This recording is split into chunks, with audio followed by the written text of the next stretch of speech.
Por lo general, cuando pensamos en infraestructuras así masivas, hay como una expectativa de visibilidad, ¿no?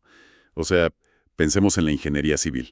Uno construye un puente, se ven las vigas de acero, el concreto, los cables de suspensión inmensos, y uno simplemente puede señalar y decir, mira, ahí está. Así es como cruzamos el río. Claro, es algo completamente tangible. Se puede tocar, lo mides con la vista y nuestro cerebro como que comprende inmediatamente la mecánica básica de cómo funciona todo eso. Exacto, es súper reconfortante. Nos gusta que las cosas complejas tengan una forma física evidente, pero luego, cuando miramos la pantalla para cargar una página web o, no sé, hacer una videollamada o enviar un simple mensaje de texto, pues ese puente físico desaparece por completo. Totalmente. Se vuelve invisible. Sí, cada vez que se hace clic en un enlace, ocurre una coreografía logística que es, completamente invisible y pasa en fracciones de segundo. Y siento que tomamos ese puente invisible por sentado. Pero hoy, en este análisis a fondo, vamos a desarmarlo pieza por pieza. Vamos a basarnos en los materiales del curso Fundamentos de la Conectividad y Redes, específicamente la primera clase, para, digamos, traducir conceptos técnicos súper densos a un lenguaje sencillo. Me parece una misión excelente. Es ideal para estudiantes que recién comienzan en este mundo de las redes de computadoras. Porque fíjate, el punto de partida es fundamental. Esa invisibilidad de la que hablabas es en realidad una ilusión. ¿Una ilusión? O sea, toda señal inalámbrica, todo dato que está ahí flotando en la nube, tiene que nacer invariablemente como un pulso físico de electricidad en un pedazo de metal. La conectividad, en su nivel más fundamental, pues no es un concepto abstracto para nada. Claro. Es la capacidad física de un dispositivo para establecer un vínculo. Y eso comienza en las entrañas mismas de la computadora, específicamente en la placa madre. A ver, vamos a desempacar esto un poco. Porque la placa madre es como una pequeña ciudad electrónica, ¿verdad? Está llena de caminos, de microchips, y dentro de esa ciudad hay un componente vital del que, la verdad, rara vez se habla. El famoso Puente Sur, o South Bridge. Ajá, el Puente Sur. Es un circuito integrado fascinante por la función que cumple. Mira, para entenderlo hay que mirar la arquitectura completa de la placa. El procesador, o sea, la CPU, es el cerebro que realiza cálculos a velocidades astronómicas. Sí. Ese cerebro no puede perder su valioso tiempo gestionando cada vez que alguien, no sé, mueve el ratón o recibe un correo. Por eso, el procesador se comunica mediante otro chip, el puente norte, con los componentes de altísima velocidad, como la memoria RAM. O sea, delega. Exacto. Y el puente sur es como el gerente delegado para todo el resto de las cosas. Gestiona los periféricos de menor velocidad. Y lo más importante para nuestro análisis de hoy, pues controla las vías de conectividad hacia el exterior. Ah, o sea que controla las tarjetas de interfaz de red, los puertos Ethernet por donde conectamos el cable, los puertos USB, todo eso. Tal cual. Es literalmente el guardián de la puerta de salida. Toda la información que entra o sale del equipo tiene que pasar sí o sí por la gestión de este puente sur y por la tarjeta de red, que en inglés se conoce como NIC. Fíjate que me ayuda a visualizarlo así. A ver qué opinas. Imaginemos que la CPU es como el dueño de una gran corporación. Toma decisiones críticas y está encerrado en su oficina de lujo en el último piso. Me gusta. Y el puente sur sería la recepción y el área de carga y descarga en la planta baja del edificio. Sin esa recepción física, no importa qué tan brillante sea el dueño en el último piso, la corporación es una isla aislada, ¿no? No entran suministros, no salen productos, nada. Es una analogía perfecta. Esa división del trabajo es lo que permite que una computadora funcione de manera eficiente, la verdad. Si no tienes el hardware de red gestionando ese tráfico de entrada y salida, pues el dispositivo queda sordo y mudo en el ecosistema digital. Pero a ver, aquí es donde la realidad cotidiana como que choca con esta idea de hardware físico y áreas de carga. Si hablamos de puertos y cables, ¿cómo explicamos la experiencia moderna? Porque quienes nos están escuchando ahora mismo probablemente estén usando auriculares Bluetooth o conectados a una red Wi-Fi, caminando por su casa sin un solo cable a la vista. Claro, claro. Entonces, ¿dónde queda el hardware cuando la experiencia se siente totalmente inalámbrica? Bueno, esa es precisamente la trampa de la palabra inalámbrico. O sea, que no haya un cable de cobre visible conectando la computadora a la pared, no significa que el hardware haya desaparecido por arte de magia. Tecnologías como el Wi-Fi o el Bluetooth dependen de componentes físicos sumamente sofisticados. Siguen siendo físicos entonces. Absolutamente.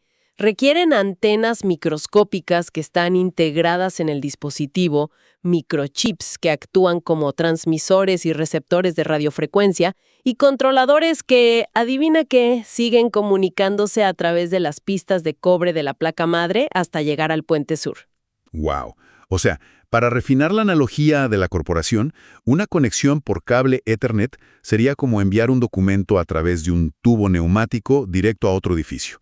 Hay un conducto físico súper claro. Exacto, ¿lo ves? Pero el Wi-Fi sería como tener a un empleado en la puerta del edificio enviando un mensaje hacia la calle usando, no sé, código Morse con una linterna. La luz es invisible a plena luz del día, viaja por el aire sin cables, pero sigue requiriendo a una persona física sosteniendo una linterna física parada en una puerta física para generar esa señal, ¿verdad? Sí, esa es la mecánica precisa. El aire es simplemente el nuevo medio de transporte, digamos. Pero la generación y la recepción de esa señal requieren silicio, requieren antenas y requieren energía eléctrica. El hardware siempre es el cimiento de cualquier sistema de información. ¡Qué interesante! Ahora, una vez que esos datos cruzan esa puerta principal, ya sea por el tubo neumático del cable o por los destellos del Wi-Fi, ¿qué tipo de terreno van a transitar? Porque aquí la geografía de las redes se vuelve crucial y según los textos se clasifica según el área de cobertura. El primer escalón sería la red LAN, ¿no? Así es, la red de área local, o Local Area Network en inglés. Aquí estamos hablando de una cobertura geográfica pequeña, tradicionalmente un radio de hasta unos 5 kilómetros. O sea, un hogar, una escuela. Exactamente, o un edificio de oficinas. Y la particularidad de la red LAN no es solo la distancia, sino también su naturaleza. Suele ser de propiedad privada y su diseño es, relativamente sencillo de implementar, utilizando enrutadores domésticos o switches muy básicos. Claro, es como las calles internas de un vecindario cerrado. Un entorno donde todos los dispositivos están muy cerca unos de otros. Pero bueno, eventualmente, esos datos necesitan salir del vecindario para llegar a otras partes. Y ahí es donde escalamos a la red MAN, o Metropolitan Area Network. Exacto, la red de área metropolitana. Y aquí damos un salto significativo, porque cubre distancias de entre 50 y 60 kilómetros. El propósito de una red MAN es interconectar múltiples redes LAN que están dispersas por toda una ciudad o digamos un campus universitario inmenso.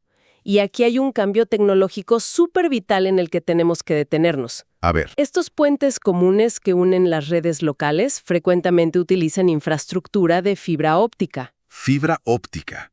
Pero, ¿por qué fibra óptica específicamente en este nivel y no en la LAN? Porque la red MAN actúa como una válvula de alta presión.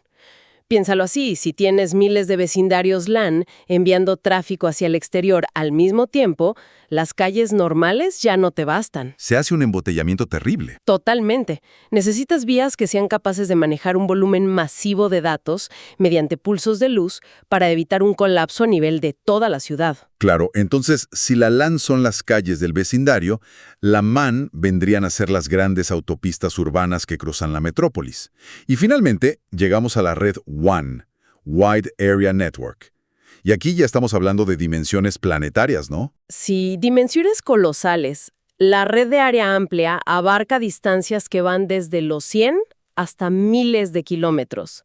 Cruza fronteras regionales, países y continentes enteros. O sea, su diseño es de una complejidad asombrosa. Me imagino. Combina infraestructura pública y privada y utiliza un abanico de tecnologías enorme que incluye enlaces por satélite y, crucialmente, los cables submarinos de fibra óptica. Esos que descansan en el lecho oceánico y están súper acorazados contra la presión del agua y las anclas de los barcos. El ejemplo supremo de una red WAN, para que quede claro, es el propio Internet. ¡Wow! Siguiendo nuestra geografía, entonces, la WAN son los vuelos intercontinentales y las rutas marítimas internacionales. Pero, a ver, analizando cómo interactúan estas tres redes, según el material de estudio surge un desafío súper lógico que a mí personalmente me dejó pensando. Dime. Una red LAN es diminuta. Controla tal vez un par de teléfonos y una computadora en una casa. Sin embargo, a nivel de infraestructura, suele presentar una mayor congestión de tráfico que las inmensas redes MAN o WAN que manejan los datos de millones de personas. O sea, ¿cómo es posible que la red de mi casa se congestione más que el tráfico transatlántico? Suena rarísimo. Sí, parece súper contraintuitivo, lo sé. Pero mira, todo se reduce a la arquitectura de los cuellos de botella. En una red LAN doméstica moderna, el diseño suele converger en un punto único. Tienes televisores transmitiendo video en 4K, teléfonos descargando actualizaciones, consolas de videojuegos en línea, los dispositivos inteligentes, y todos, absolutamente todos, están exigiendo ancho de banda simultáneamente a un único enrutador casero. Claro. Y ese pequeño dispositivo de plástico tiene capacidades de procesamiento y memoria bastante limitadas. O sea, son todos los autos del vecindario intentando salir por una sola garita de seguridad de un solo carril exactamente a la misma hora. Tal cual, esa es la imagen. En contraste, las redes MAN y WAN están construidas por gigantes de las telecomunicaciones y por gobiernos. Utilizan enrutadores industriales que son esencialmente supercomputadoras dedicadas únicamente a dirigir tráfico. Tienen más vías. Tienen redundancia masiva. O sea, si un carril se llena, hay 10 carriles de fibra óptica paralelos esperando para absorbir la carga. Por eso, irónicamente, tus datos pueden sufrir más demoras intentando cruzar desde la sala de estar hasta el enrutador en el pasillo que viajando desde ese enrutador hasta un servidor en Japón. ¡Qué tremendo! Eso pone en perspectiva la magnitud de la ingeniería global que hay detrás. Pero bueno, esto nos lleva al siguiente gran problema de nuestro análisis. Ya conocemos el hardware físico y las autopistas de redes. Pero si queremos enviar un archivo masivo por esas autopistas transcontinentales, digamos una base de datos pesada o un video en alta resolución, pues se genera un riesgo inmenso.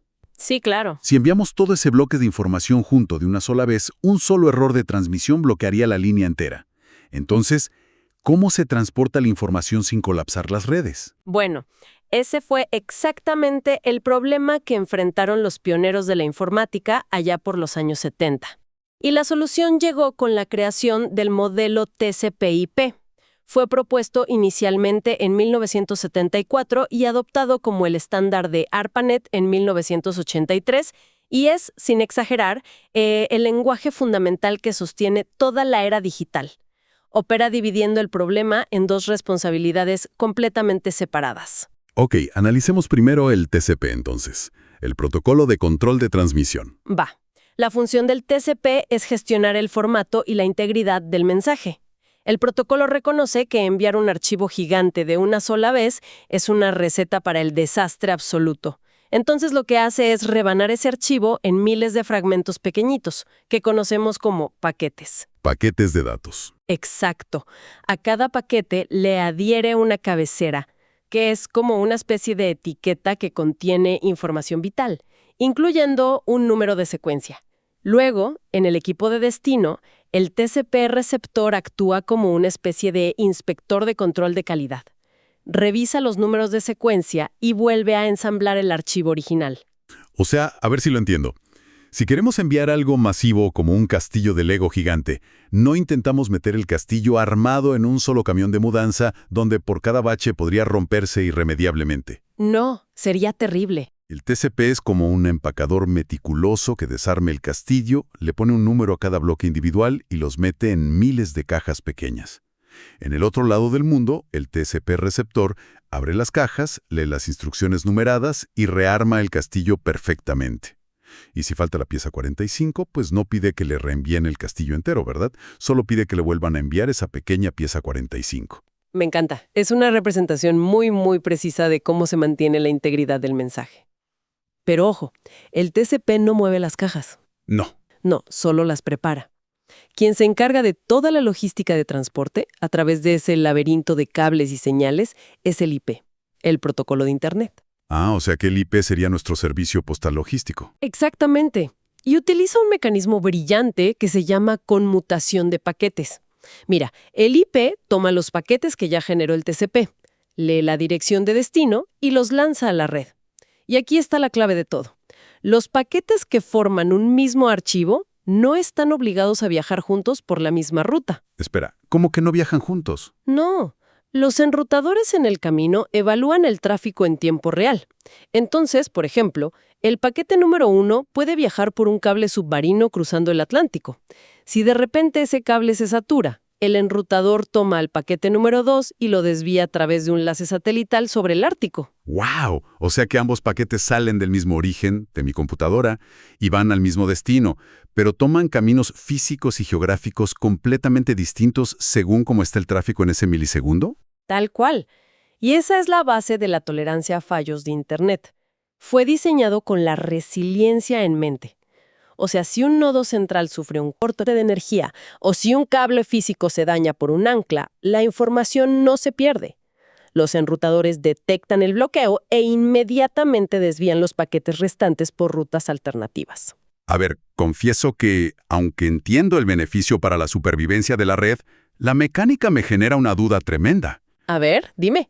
Si desarmamos un archivo en miles de fragmentos, los enviamos por rutas aleatorias por todo el mundo, llegan en completo desorden al destino, y luego el protocolo TCP tiene que estar revisando qué llegó, organizando listas, mandando mensajes de vuelta pidiendo que le reenvíen las piezas perdidas. O sea, ¿no está este nivel de microgestión increíblemente ineficiente? ¿Suena a que sí? Sí, suena a una burocracia paralizante que debería hacer que la red fuera lentísima. Es una excelente observación. Y claro, desde una perspectiva de logística humana, organizar millones de paquetes individuales desordenados tomaría años. Pero la paradoja se resuelve cuando comprendemos la escala de tiempo de las máquinas. Claro, son computadoras. Exacto. Los procesadores de los enrutadores modernos leen las cabeceras IP y toman estas decisiones de desvío en microsegundos. Y esa supuesta burocracia es de hecho precisamente lo que genera velocidad a gran escala. Pensemos un segundo en el ancho de banda. Si enviáramos archivos gigantescos enteros, una sola transmisión acapararía toda la capacidad de un cable, dejando a todos los demás usuarios en espera, en una fila. Pero al fragmentar todo en paquetes diminutos, el tráfico de millones de usuarios se entrelaza de manera súper fluida. Ah, ya veo. El espacio vacío entre mis paquetes de correo se llena con los paquetes de la videollamada de alguien más. Exactamente. Y en cuanto a los errores, la eficiencia es matemática pura. Reenviar un paquetito de unos pocos kilobytes que se perdió toma una fracción de segundo. Pero tener que reenviar un archivo de video completo de varios gigabytes solo porque un microcorte corrompió el último segundo de transmisión, eso sí colapsaría la red global. La microgestión del TCP/IP es literalmente el motor de la eficiencia moderna. Qué fascinante, la verdad. La fragmentación extrema resulta ser el secreto de la fluidez. Ahora, para que el protocolo IP sepa exactamente a qué dispositivo específico del planeta debe entregar cada paquete, pues necesita coordenadas exactas. Y aquí entramos al terreno de las famosas direcciones IP. Sí, un tema crucial. Toda computadora, servidor o dispositivo conectado necesita una identidad numérica única e irrepetible a nivel mundial para poder enviar y recibir información. Durante la mayor parte de la historia de la red, el estándar de oro ha sido el famoso IPv4. Este es el formato clásico que muchos reconocemos al configurar, no sé, un enrutador en casa. Esas direcciones compuestas por 4 bloques de números separados por puntos, tipo 192.168.1.1, ¿verdad? Así es, esas meras. Técnicamente son direcciones de 32 bits y matemáticamente esto significa que el sistema IPv4 puede generar aproximadamente unos 4.300 millones de direcciones únicas. ¿Que suena a un montón? En los años 80, eso parecía una cantidad inagotable. O sea, era suficiente para cada computadora de las universidades y de los gobiernos de todo el mundo. Pero claro, no anticiparon la explosión comercial de Internet ni mucho menos la revolución de los dispositivos móviles. Así que llegó un punto en el que la humanidad literalmente consumió todas las direcciones matemáticas disponibles. Se acabaron. Es un problema de escala fascinante. Es como planificar una ciudad inmensa, imprimir placas para las puertas con números del 1 al 4.300 millones, y de repente te das cuenta de que se están construyendo más casas y ya no tienes placas con números nuevos para identificarlas. Y sin una dirección, el servicio postal, o sea, el IP, no puede entregar el correo. Tal cual. Esa crisis inminente obligó a la industria a desarrollar y migrar rápidamente a un nuevo estándar, el IPv6. Y la diferencia principal radica en la escala matemática. IPv6 utiliza una arquitectura de 128 bits. Uy, mucho más grande. Gigante. Ya no se escribe con 4 números simples, sino con 8 grupos de caracteres hexadecimales mezclando letras y números. Esto expande el límite a una cifra que es casi incomprensible para la mente humana. 341 decillones de direcciones. ¿Un decillones? Sí, para ponerlo en perspectiva, es una cantidad suficiente para asignar una dirección IP única a cada átomo de la superficie de la Tierra, y aún así tener espacio de sobra. ¡Guau! Una abundancia matemática que resuelve el problema para siempre, básicamente. Pero bueno, introduce una barrera práctica enorme. Porque si el IPv4 ya era difícil de memorizar para una persona normal, recordar una cadena hexadecimal larguísima de IPv6 para entrar a un sitio web o conectar a un servidor, sería humanamente imposible. Totalmente imposible. Y es por eso que dependemos del Sistema de Nombres de Dominio, o DNS por sus siglas en inglés. El DNS funciona como una capa de traducción esencial. Es básicamente un directorio global superdinámico. Cuando una persona escribe un nombre comprensible como, digamos, wikipedia.org en su navegador, una consulta viaja a los servidores DNS. Estos servidores buscan en sus registros, encuentran la compleja dirección IP numérica asociada a ese nombre y se la devuelven al navegador en milisegundos. O sea, el usuario solo ve palabras, pero por debajo las máquinas siguen hablando puramente en números IP.